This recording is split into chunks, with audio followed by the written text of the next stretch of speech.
बिस्मिल्लाहिर्रहमानिर्रहीम। बेटा, उम्मीद करता हूँ कि आप लोग सब खैरियत से होंगे और जितने भी लेक्चर्स पीछे हो चुके हैं उन्हें तुम लोगों ने बागौर देखा भी होगा और सुना भी होगा, कॉन्सेप्ट्स भी लिए होंगे और याद भी उम्मीद करता हूँ करते होंगे। हमारे पास अभी न्यूट्रिशन वाला चैप्टर चल रहा था, उसमें आप लोगों का टॉपिक है लार्ज इंटेस्टाइन का।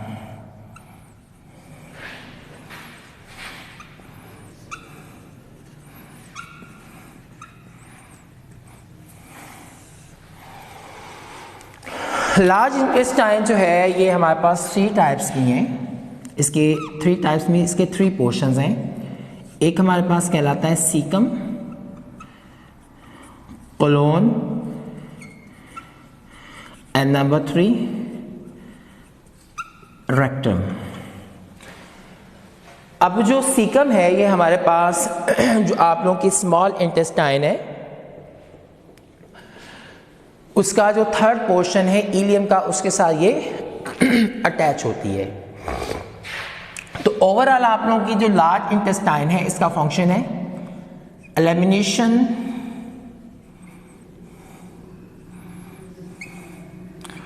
Of waste material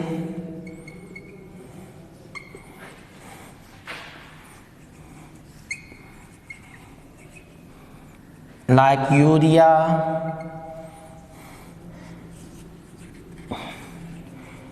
damaged cells,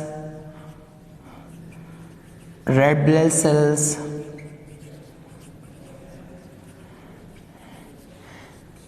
and mainly digestive enzymes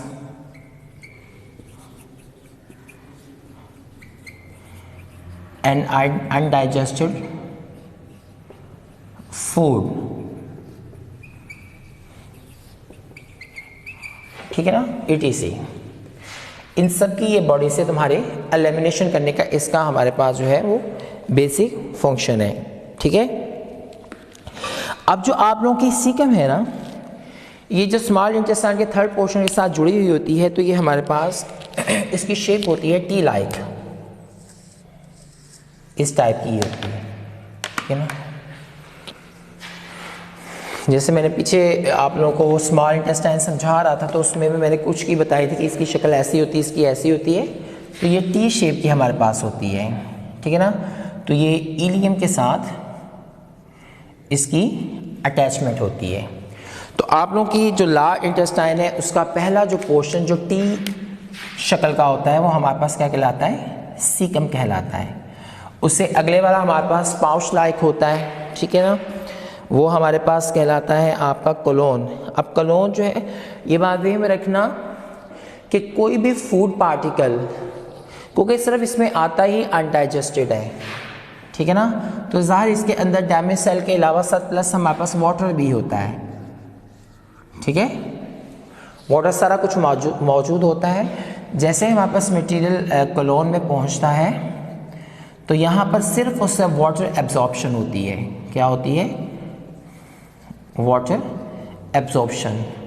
तो पानी जितना उसमें ज़रूरी होता है वो निकाल लिया जाता है, बाकी आप लोगों का जो बाकी चीज़ बच जाती है वो सिर्फ सॉलिड वेस्ट बच जाता है, जिसे तुम बोल सकते हो फेसेस। ठीक है, फिर यहाँ से हमारे पास कोलोन से निकलता है वो सॉलिड मटेरियल जो फेसेस कहा जाता है, तुम्हारे लास्ट पोर्शन में आता है लार्ज इंटेस्टाइन के, जिसे हम बोलते हैं रेक्टम।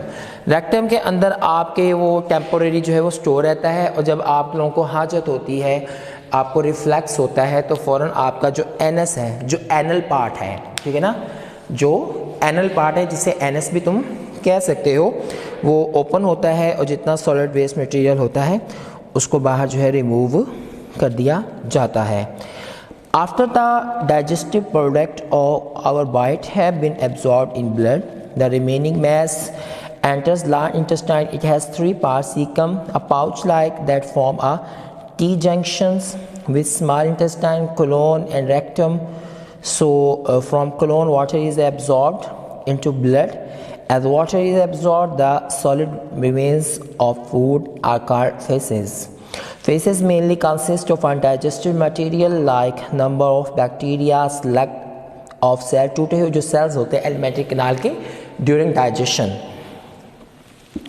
Bile pigments होते हैं, water होते हैं, are the part of the feces. Feces are temporarily stored in rectum, like जैसे मैंने पहले आपको बताया है, which opens out through anus. Under normal conditions, when the rectum is filled with feces, it gives rise to reflex. तो वहाँ तुम्हारे एक रिफ्लेक्स होता है, यानी फौरन जिसे आप रिएक्शन. रिफ्लेक्स हमारे पास एक न्यूरोलॉजिकल टर्म है. इसका मतलब ये होता है कि वो तमाम फंक्शंस जो आप लोगों के इख्तियार में ना हो, तो ये सब इसके बारे में जानते हैं कि जब हाजत होती तो फिर क्या होता है. तो वो रिफ्लेक्स वहाँ पर जो है वो पैदा होता है. And anus is open from defecation. Defecation हमारे पास elimination process of eliminating the waste product is called defecation. ये जब मैंने टॉपिक ये शुरू किया था उस वक्त भी ये मैंने टर्म डिस्कस की थी आप लोगों से. This reflex is continuously inhibited in the adult. ये जो रिफ्लेक्स होता है ये जो बालिग लोग होते हैं, जो समझदार होते हैं, वो तो वक्ती तौर पर रोक लेते हैं, बट इन्फांट, लेकिन जो बच्चे होते हैं, शीरखार बच्चे होते हैं, इट इज़ कंट्रोल इनवॉलेंट्री. उनमें ये इनवॉलेंट्री होता है जिसको वो खुद कंट्रोल, फिर वो कंट्रोल से बाहर होता है. सबको इल्म है इस बात का. During growth child learns to bring this reflex under voluntary control. तो जब बच्चों की ग्रोथ हो रही होती है तो फिर वो साथ साथ वक्त के साथ सीखते हैं कि हमने इसको किस तरह कंट्रोल करना है. ये नहीं कि मतलब जहाँ हाजत हो तो फ़ौरन जो है वहाँ पर शुरू हो जाओ. ठीक है, तो ये हमारे पास है लार्ज इंटेस्टाइन. हमारे पास नेक्स्ट है तुम लोगों का जो टॉपिक है वो है liver. Most important organ in the body. Many functions हैं, ठीक है ना. यूज मैं अगर कह दूँ कि हंड्रेड्स इसके रिएक्शंस है तो बात गलत नहीं होगी. Role of liver.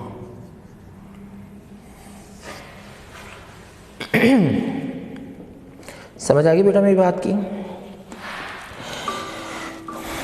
अब आप लोगों का liver is the large gland of the body. Large gland,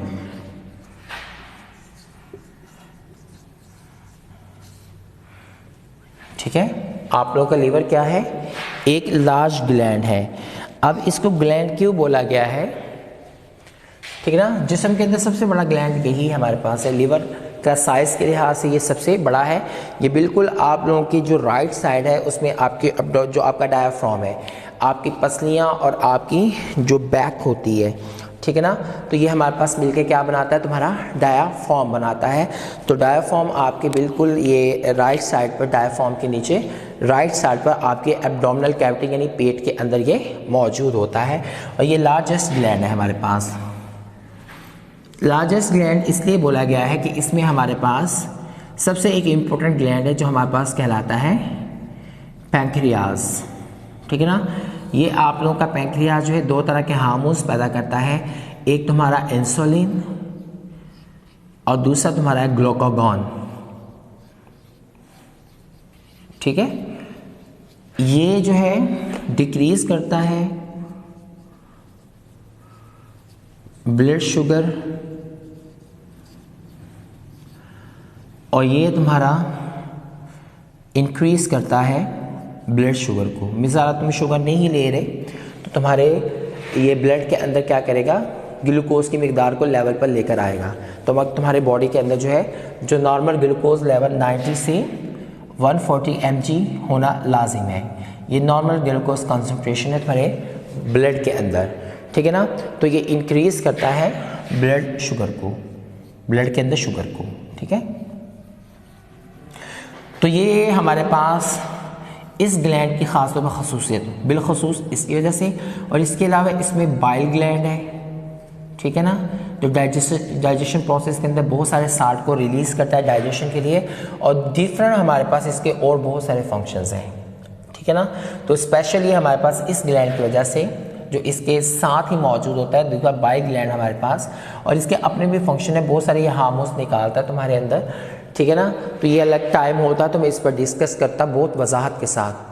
सही ना. मैं अगर 200 से अबव भी इसके फंक्शन में जैसे बताया 100 मैं आप लोगों के नंबर के अंदर इसके फंक्शन बताऊँ, ये बात गलत नहीं होगी, ठीक है। तो ये आप लोगों का लार्जेस्ट ग्लैंड है और इसकी जो आपकी शक्ल है वो फुटबॉल की मानिंद होती है, ठीक है ना। और इसका आपका जो टोटल साइज़ है वो जो वेट है 1.5 ग्राम होता है, ठीक है। इसका जो वेट है या मास जो है वो कितना है 1.5 ग्राम इतना होता है। तो इसमें गाल ब्लैडर साइज के साथ अटैच होता है। गाल ब्लैडर जिसे पित्ता तुम बोलते हैं, आमतौर पर हमारे लोग बोलते हैं कि पित्ते का कोई फंक्शन नहीं है, ये वेस्टिजियल ऑर्गन्स है। बायोलॉजी के अंदर हमारे पास कुछ ऑर्गन्स ऐसे हैं कि जिनका जिस्म में कोई फंक्शन नहीं होता, ना वो फ़ायदा देते हैं ना वो नुकसान देते हैं, लेकिन हाँ कुछ ऐसी सिचुएशन क्रिएट्स हो जाएं तो वो नुकसान का बायस भी बन सकते हैं। वैसे नॉर्मल जो है वो उसका कोई आप जो है नॉर्मल हालात के अंदर फ़ायदा या नुकसान गिन नहीं सकते, लेकिन सम सिचुएशंस ऐसे जैसे आप लोगों का अपेंडिक्स है। अपेंडिक्स जो है आपकी जो जहाँ पर आप लोगों की पेरिटोनियल कैविटी होती है, नाभ से नीचे जहाँ पर स्मॉल इंटेस्टाइन का एरिया होता है, उसके साथ ये नीचे वाली साइड पर जुड़ी हुई होती है, ठीक है ना। इसका बाज़ाहिर कोई भी फंक्शन तुम्हारी बॉडी के अंदर नहीं है, लेकिन इस पर अगर कोई खुराक का ज़र्रा या पानी का कोई ड्रॉप या ऐसी चीज़ें जाना शुरू हो जाएं तो इसमें अंदर स्वेलिंग आना शुरू हो जाती है, जिसकी वजह से फिर इंतहा की पेन होती है अपेंडिक्स के अंदर, फिर उसको निकालना लाजिम हो जाता है। लेकिन ओवरऑल इसका बॉडी में कोई फंक्शन नहीं है। तो ऐसे तमाम ऑर्गन्स जिनका बॉडी के अंदर कोई भी फंक्शन नहीं होता, ठीक है ना, ये एक एवोल्यूशन का नतीजा होती है कि आपके जो इंसेस्टर्स है, क्योंकि बायोलॉजी के अंदर इंसानों के इंसेस्टर जो है वह हर्बीवोर्स भी हैं, क्योंकि इंसान ओमनिवोर है कि ये हर्बीवोर्स भी हैं। हर्बीवोर्स मतलब कि हर्ब्स भी खाते हैं, जैसे सब्जियां फल ये सब खाते हैं। इस वजह से इंसान के लिए एवोल्यूशन, अगर पीछे एवोल्यूशनरी हिस्ट्री में जाओ तो जो आप लोगों की टैक्सोनॉमी है वो इंसान को जो है उसके इंसेस्टर हर्बीवोर्स को भी शुमार करते हैं। अब जो आपके जितने आप लोग सब्ज़ा खाते, जैसे आप साग पालक ऐसी चीज़ें खाते हो, तो पौधों के अंदर जो है वो क्या मौजूद होती है, सेलुलोज होती है। सेलुलोज को हमारा स्टमक जो है वो डाइजेस्ट नहीं कर सकता, लेकिन हर्बीवोर्स के अंदर यही अपेंडिक्स की जो ट्यूब होती है वो सेलुलोज को हज़म करने के लिए हर्बीवोर्स के अंदर कुदरत ने पैदा की है। लेकिन हमारी एवोल्यूशन चूँकि जैसे मैंने बताया कि साइंस एवोल्यूशन हिस्ट्री के अंदर इंसान के इंसेस्टर हर्बीवोर्स बताते हैं, इसका मतलब हमारे अंदर अपेंडिक्स की नाली आ रही है, वो ट्यूब आ, लेकिन हमारी बॉडी में उसका कोई फंक्शन नहीं रहा, ठीक है ना। लेकिन अब भी हर्बीवोर्स के अंदर ये मौजूद है, जिसे हमारी बॉडी के अपेंडिक्स उनके अंदर ये ट्यूब है, डाइजेस्टिव ट्रैक के तौर पर यूज़ होती है, जो सेलुलोज को जो है वो डाइजेस्ट करती है, लेकिन हमारी बॉडी में इसका कोई फंक्शन नहीं है। तो ऐसे तमाम ऑर्गन्स जिनका हमारी बॉडी में कोई फंक्शन नहीं होता उन्हें हम बोलते हैं वेस्टिजियल ऑर्गन्स। क्या बोलते हैं? वेस्टिजियल ऑर्गन्स उनको कहा जाता है।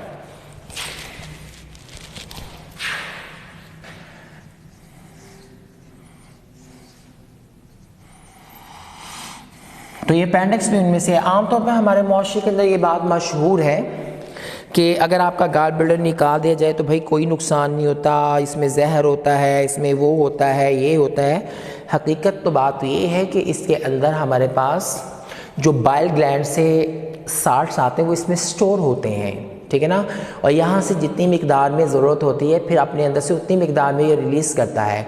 अगर तुम्हारी बॉडी के अंदर ये निकाल दिया जाए, इसमें मतलब स्टोन्स पड़ जाए, इसमें कोई ऐसा फॉल्ट आ जाए, इसको निकाल दिया जाए, तो आपके बाइल ग्लैंड जो है वो मिकदार में ज़्यादा जो है तुम्हारा बाइल जूस जो है, जिसमें डिफरेंट टाइप के साल्ट्स होते हैं, वो तुम्हारे स्मॉल इंटेस्टाइन के अंदर फेंकना शुरू कर देता है, जिसका जब हद से ज़्यादा कॉन्सेंट्रेशन की होगी तो उसका फ़ायदा होने की बजाय क्या होगा, नुकसान होना शुरू हो जाएगा। तो ऐसे लोगों को जिनमें बाइल साल्ट की मिकदार बहुत ज़्यादा डायरेक्ट आपके स्मॉल इंटेस्टाइन में गिरती है, उन लोगों को जॉन्डिस का प्रॉब्लम भी हो सकता है। तो इस वजह से तुम ये मत काउंट कभी भी करना कि आपके गाल ब्लैडर का तुम्हारी बॉडी में कोई भी फंक्शन नहीं है। समझ आ गई बेटा मेरी बात की? तो ये भी हमारे पास एक इम्पोर्टेंट ऑर्गन, बॉडी ऑर्गन है कि जिसके बगैर गुजारा नहीं है। तो अब आगे डिफरेंट टाइप के इसके तुम्हारे फंक्शन दिए हुए हैं, तो ये भी इसमें कोई इतनी ख़ास बात नहीं है कि इसको जो बहुत ज़्यादा मैं एक्सप्लेन करूं, जो तुम्हारी बुक के अंदर इसकी बातें बयान हैं। तो liver secrete bile which is stored in gallbladder, ये सारी बातें आ गई इसमें। When gallbladder contract, bile is released into duodenum through common bile duct, ये पीछे सारी मैंने बातें की हुई हैं। Bile has no enzyme but contains the bile salt for the emulsification। Emulsification last topic भी चला था स्मॉल इंटेस्टाइन में, जिसमें मैंने बताया था कि आपके लिपिड्स या फैटी एसिड को जस्ट तोड़ा जाता है, डाइजेस्ट नहीं किया जाता, यानी उसमें जो लार्ज कंपाउंड्स होते हैं उसमें उनकी कैटाबोलिज्म की जाती है, जिसे इमल्सिफिकेशन, जिसमें लिपिड्स की कैटाबोलिज्म हो, उन्हें छोटे छोटे पार्ट्स में डिवाइड कर दिया जाए ताकि आसानी से उनको डाइजेस्ट किया जाए। तो वो प्रोसेस आपका क्या कहलाता है? इमल्सिफिकेशन कहलाता है। और इमल्सिफिकेशन के लिए जो आपके साल्ट्स आते हैं वो सारे के सारे तुम्हारे बाइल ग्लैंड जो है अपने अंदर से रिलीज कर रहे होते हैं। It helps the lipids digesting enzyme to attack on lipids। छोटे छोटे पीस में जब कन्वर्ट हो जाएगा तो एंजाइम मॉलिक्यूल आसानी से इन पर हमला करके उन्हें आसानी से डाइजेस्ट कर देंगे। Besides digestion, liver carries out a number of other functions, some of which are the summarized here। इस डाइजेशन के अलावा लीवर जो है बहुत सारे फंक्शन सारे अंजाम देता है, जो चंद एक इसमें बयान है। Removes amino group from amino acid. अब जैसे मैंने तुम लोग को ये बात बताई है कि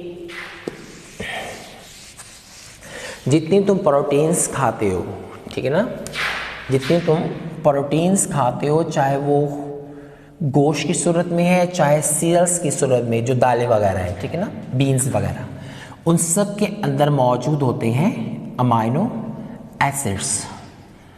हमारे पास अमाइन ग्रुप है NH2 ग्रुप, ये अमाइनो एसिड में मौजूद होता है। अगर ये आपका डिटॉक्सीफाई ना किया जाए तो यही अमाइनो एसिड तुम्हारे ब्लड के अंदर बहुत सारा urea plus uric acid create करेगा। अगर तुम्हारी बॉडी के अंदर यूरिक एसिड हद से ज़्यादा, नॉर्मल मिकदार से ज़्यादा बनना शुरू, आमतौर पर ये आपकी 3 से लेकर 7 तक जो है वो नॉर्मल होता है, जो यूरिक एसिड होता है। अगर यूरिक एसिड की मिकदार आपकी नॉर्मल क्वांटिटी से इंक्रीज कर दी तो तुम्हारी बॉडी के अंदर एक बीमारी क्रिएट होगी जिसे हम बोलते हैं ग्वाट या गाउट, कुछ भी इसे कह सकते हो, गाउट या गॉट। इसको एक गैठिया बोलते हैं। कौन सी बीमारी होती है? गैठिया, जिसके अंदर तुम्हारे जोड़ जो है वो सूज, एक तो कोलेस्ट्रॉल की वजह से भी होता है, लेकिन इस वजह ये होता है जहाँ जहाँ तुम्हारे जोड़ होते हैं वहाँ जो है बहुत स्वेल होती है और तुम्हारी जो है वो सूजन इंतहा की बढ़ना शुरू हो जाती है। इवन के अगर इसका मेडिकल में कोई इलाज है नहीं है, यूँ समझ लो कि ये आपकी एक लाइलाज इनट्रीटेबल जो है वो बीमारी है। तो इसमें मेडिसिन तुम खाते जाओगे तो पेन भी रुकी रहेगी और स्वेलिंग भी कम हो जाएगी, लेकिन इसका आखिरी हल यही होता है कि इसमें तुम्हारी इतनी पेन या तुम्हारी इतनी सूजन आती है कि तुम्हारे जोड़ जो है डिसलोकेट होना शुरू हो जाते हैं, यानी अपनी जगहों से हटना शुरू हो जाते हैं, जिसकी वजह से तुम्हारे हाथ पैर जो है वो टांगें ऐसे टेढ़ी मेढ़ी होना शुरू हो जाती हैं। ये इसकी लास्ट स्टेज पर यही कुछ होता है। तो आप लोगों का लीवर जो है अमाइनो एसिड के जो अंदर जो अमाइन ग्रुप है उसको बाहर निकालता है। तो ऐसा प्रोसेस कि जिसके अंदर अमाइनो एसिड से अमाइन ग्रुप को बाहर निकाला जाता है, उस प्रोसेस को हम बोलते हैं डीएमिनेशन। क्या बोलते हैं? Deamination, the process in which the amino group of amino acids और प्रोटीन्स आर एलिमिनेटेड। ठीक है, इस प्रोसेस को डीएमिनेशन कहते हैं। Converts ammonia to less toxic form urea, ये अमोनिया को जो है वो कम ख़तरनाक कंपाउंड यूरिया में बदल देता है। यूरिया जो है उसकी ज़्यादातर मिकदार आपके यूरिन के ज़रिए बाहर निकल जाती है। Destroy the red blood cells, जब आपके रेड ब्लड सेल्स 120 डेज पूरे हो जाते हैं और तुम किसी को ब्लड ना दिया हो तो ये रेड ब्लड सेल आपके लीवर में जाते हैं, वो उसको वहाँ पर ख़त्म करके तुम्हारी बॉडी से एलिमिनेट कर देते हैं, यूरिन की सूरत में या फीसिस की, खासतौर पर फीसिस की सूरत में। Manufacture blood clotting protein Kyle fibrinogen, ये तुम्हारे जो प्लेटलेट्स हैं उसमें पाई जाने वाली प्रोटीन है जो खून को जमाती हैं। ये कहाँ पर तैयार होती है? तुम्हारे लीवर के अंदर तैयार होती है, खून को ये क्लॉट करती है। ठीक है, convert glucose into glycogen and when required breaks glycogen into glucose. ये तुम्हारी बॉडी के अंदर जितनी ग्लूकोज तुम ले रहे होते हो, कार्बोहाइड्रेट ले रहे होते हो, उसको ग्लाइकोजन में, ये बात में रखना कि जो प्लांट्स होते हैं ना, प्लांट्स की बॉडी के अंदर जो ग्लूकोज होता है वो स्टार्च फॉर्म में मौजूद होता है। किस फॉर्म में होता है? स्टार्च फॉर्म में। ग्लूकोज प्लांट्स के अंदर किस फॉर्म में होता है? स्टार्च की फॉर्म में। जबकि यही ग्लूकोज जो है वो एनिमल्स की बॉडी के अंदर किस फॉर्म में होता है? ग्लाइकोजन की फॉर्म में मौजूद होता है। और जब भी तुम्हें एनर्जी की ज़रूरत होती है तो ये ग्लाइकोजन को दोबारा ग्लूकोज में कन्वर्ट किया जाता है, फिर उस ग्लूकोज की ऑक्सीडेशन होकर आपको एनर्जी एटीपी की फॉर्म के अंदर जो है प्रोवाइड कर दी जाती है। Converts carbohydrates and proteins into lipids and produce cholesterol. ये आपका जिगर क्या करता है कि प्रोटीन्स को और कार्बोहाइड्रेट को लिपिड्स में जो है वो कन्वर्ट कर देता है। जब लिपिड में कन्वर्ट हो जाएगा तो वो लिपिड आपके अच्छे नहीं होंगे। जो लो डेंसिटी लिपिड्स हैं जो तुम्हारी बॉडी के अंदर बनते हैं, तुम्हारे उससे कोलेस्ट्रॉल भी एक हाई आप लोगों के एच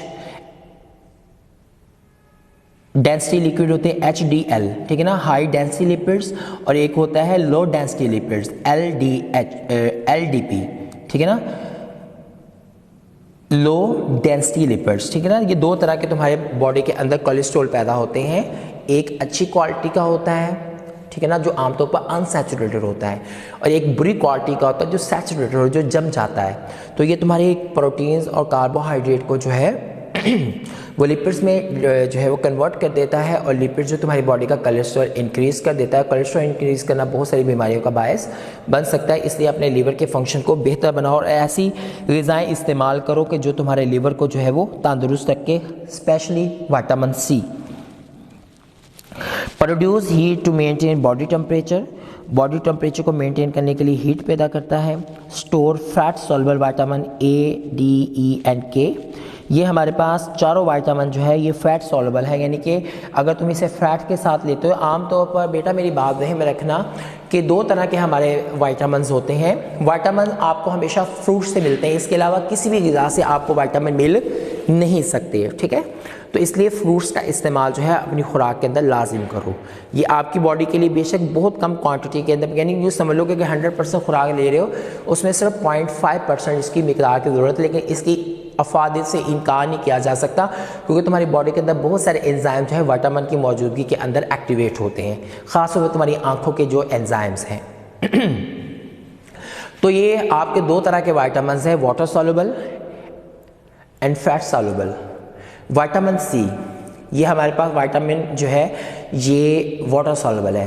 ये जब भी तुमने ये विटामिन लेना है, खास विटामिन C पाया किस में जाता है? जो आप लोगों की सिट्रस फ्रूट्स हैं, ठीक है ना, सिट्रस फ्रूट्स हैं जो इसमें हल्की सी खटास मौजूद भी हो, तेज़ हो या हल्की हो, दरमियान कुछ भी हो, तो विटामिन C। तो ऐसे तमाम विटामिन जो है हमेशा पानी के साथ लेने चाहिए। कभी इनको जो है वो दूध या फैट या दीगर जो दूध की माने जिनमें फैट्स मौजूद हैं उनके साथ नहीं लेने चाहिए। अगर आप विटामिन C जो है वो फैट वाले मटेरियल के साथ लेते हो तो तुम्हारी बॉडी के अंदर वो जल्दी डाइजेस्ट भी नहीं होते और सॉल्युबल, क्योंकि वो अनसॉल्युबल रहेंगे। जब तक पानी अंदर नहीं जाएगा वो सॉल्युबल नहीं हो पाएंगे, तो तुम्हारा जो स्टमक है वो डिस्टर्ब भी होगा और उसको डाइजेस्ट करने में टाइम भी ज़्यादा लगेगा और बहुत सारे प्रॉब्लम ऐसे क्रिएट होंगे। तो जो आप लोगों के सिर्फ जो ये 4 तरह के विटामिन है, vitamin A, D, E and K, ये हमेशा तुम्हें दूध के साथ या दूध की तरह जिनमें फैट्स पाए जाते हैं उनके साथ ही ये तुम्हें लेने चाहिए। And minerals such as iron. बेटा समझ आ गई? नीचे एक पॉइंट दिया हुआ है, there is a growing concern about the harmful effect of carbonated soft drink.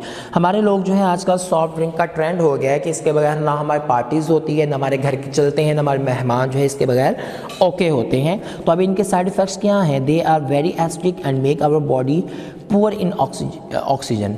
अगर तुम ज़्यादा मिकदार में लेते हो तो उसका नतीजा क्या होता है कि तुम्हारे रेड ब्लड सेल जो है वो एक तो नॉर्मल उसकी क्वांटिटी डिक्रीज़ हो जाती है और दूसरा वो इम्प्रॉपर बनते हैं, तो सही तरीके से ऑक्सीजन कैप्चर नहीं कर सकते। तो यही कहा है कि ऑक्सीजन जो है वो तुम्हारी बॉडी को थोड़ी मिकदार में, यानी पूरा ऑक्सीजनेशन तुम्हारा बॉडी हो जाएगा।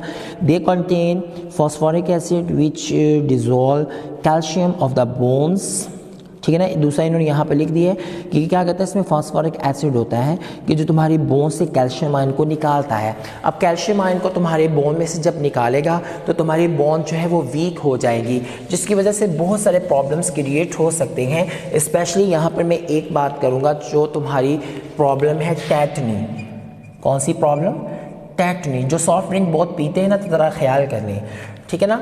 तो टेटनी का प्रॉब्लम, इसमें तुम्हारी बोन जो है वो सॉफ्ट हो जाता है, सॉफ्टनिंग ऑफ बोन्स, ये हमारे पास कहलाती है टेटनी का प्रॉब्लम। आगे टेटनी हमारे पास और बहुत सारे प्रॉब्लम, ऑस्टियोमलेशिया, ऑस्टियोपोरोसिस, ये सारे प्रॉब्लम आना शुरू हो जाते हैं। तो ये हमारे पास जो टेटनी होता है, इसमें तुम्हारा कैल्शियम लेवल जो है वो हड्डियों के अंदर से गिर जाता है। वो कई असबाब हैं, जिसमें यहाँ पर जस्ट सॉफ्ट ड्रिंक के मुतालिक या इसके जो कंसर्न हार्मफुल इफेक्ट्स हैं सॉफ्ट ड्रिंक के, उसके मुताबिक कर रहा हूँ कि आपकी सॉफ्ट ड्रिंक के अंदर जो फास्फोरिक एसिड होता है H3PO4, तो ये तुम्हारी बोन्स के अंदर से कैल्शियम को निकालता है और तुम्हारे ब्लड में डालता जाता है।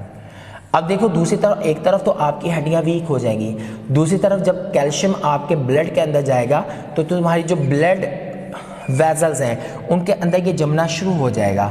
जब जमना शुरू होगा तो कैपिलरीज या दीगर जो ब्लड आर्टरीज है उनका रास्ता तंग हो जाएगा, जिसकी वजह से आपका जो ब्लड है वो अच्छे तरीके से फ्लो नहीं हो पाएगा। जब ब्लड सही से फ्लो नहीं होगा तो ऑक्सीजन भी आपको पूरी मिकदार के अंदर मिल नहीं सकेगी। तब देखिए कितने प्रॉब्लम क्रिएट हो रहे हैं। अब रास्ता जैसे तंग हो गया तो रास्ता तंग होने की वजह से आपको कार्डियोवास्कुलर डिजीज़ का प्रॉब्लम भी क्रिएट हो सकता है, जो हार्ट के मुतालिक है। मीन्स इसमें तुम्हें ब्रेन स्ट्रोक भी हो सकता है, तुम्हें आर्टेरियोस्क्लेरोसिस भी हो सकता है, एथेरोस्क्लेरोसिस भी हो सकता है, ठीक है ना। ये बहुत सारी प्रॉब्लम क्रिएट हो जाएंगी। सो टू अवॉइड द सॉफ्ट और कार्बोनेटेड ड्रिंक्स, ये हमारे पास कुछ इसके बारे में थी बातें। तो इंशाल्लाह आप लोगों का लास्ट चैप्टर जब शुरू होने वाला है, अल्लाह ताला आप सबका हामी हो, नासिर हो।